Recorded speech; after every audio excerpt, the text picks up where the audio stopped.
కేవలం 5,000తో 605 గజాల భూమిలో 630 స్క్వేర్ ఫీట్ సింప్లెక్స్ హౌస్ కేవలం 36 లక్షలు మాత్రమే. ప్రయత్నం చేస్తాం. మరి సంక్షేమం గురించి అయితే మీకు తెలుసు. సంక్షేమంలో కేసీఆర్ ప్రభుత్వం తెలంగాణ భారతదేశంలోనే ఒక స్వర్ణయుగానికి నాంది పలికింది. ఈ చిరునవ్వులకు ఎట్లా వెలగడతారు?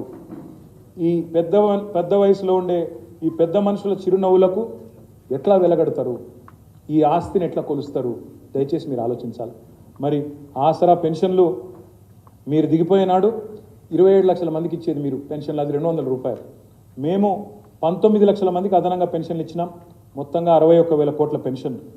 ఆడపిల్లలు పెళ్లి చేయాలంటే ఇబ్బంది, ఆడపిల్లల పెళ్లి అంటేనే అప్పులపాలైపోయే పరిస్థితి. అట్లాంటిది 12 లక్షల మంది ఆడబిడ్డల పెళ్లిళ్ళు చేసిన ప్రభుత్వం మా ప్రభుత్వం. 11,743 కోట్లు ఖర్చు పెట్టినాం.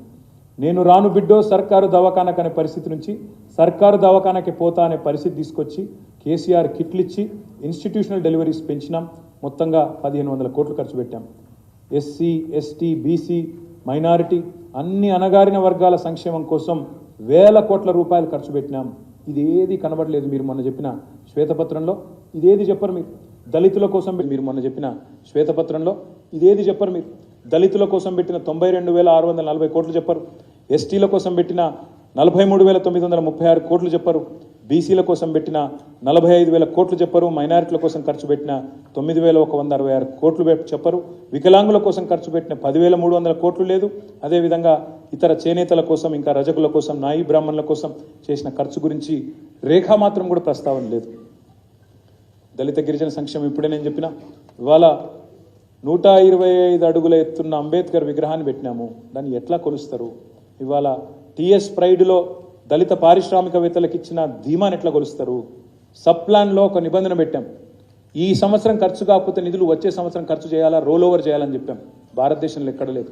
దాన్ని ఎట్లా కొలుస్తారు మీరు? నేను అడుగుతా ఉన్నాను. అదేవిధంగా గిరిజన సంక్షేమం పోడు పట్టాలు ఇచ్చినాం. మన తాండాలు, గూడాలను పంచాయతీలు చేసినాం. స్వయం పాలన తీసుకొచ్చాం. 4 లక్షల ఎకరాల మీద అడవి భూముల మీద హక్కులు ఇచ్చినాం అడవి బిడ్డలకు. నగరం నడిబొడ్డున బంజారా హిల్స్లో ఆదివాసీ భవన్, బంజారా భవనాలు కట్టినాం. జోడెన్ ఘాట్లో పోరాట యోధుడు కొమరం భీం పేరు మీద బ్రహ్మాండమైన మ్యూజియం పెట్టినాం. మా గౌరవనీయులు వేణుగోపాల్చారి గారు ఇక్కడే ఉన్నారు. వారికి తెలుసు, సుదీర్ఘకాలం అక్కడ పనిచేసినారు. మైనారిటీ అమ్మాయిలు ఇవాళ ఈ చిరునవ్వులకు ఎట్లా వెలగడతారు మీరు? మైనారిటీ అమ్మాయిలకు చదువులు దూరమైన అనే పరిస్థితి నుంచి ఇవాళ దాదాపు 60,000 మంది మైనారిటీ ఆడపిల్లలు ఇవాళ గవర్నమెంట్ రెసిడెన్షియల్ పాఠశాలల్లో ఒక్కో సంవత్సరానికి 1,20,000 రూపాయలు ఖర్చు పెడుతూ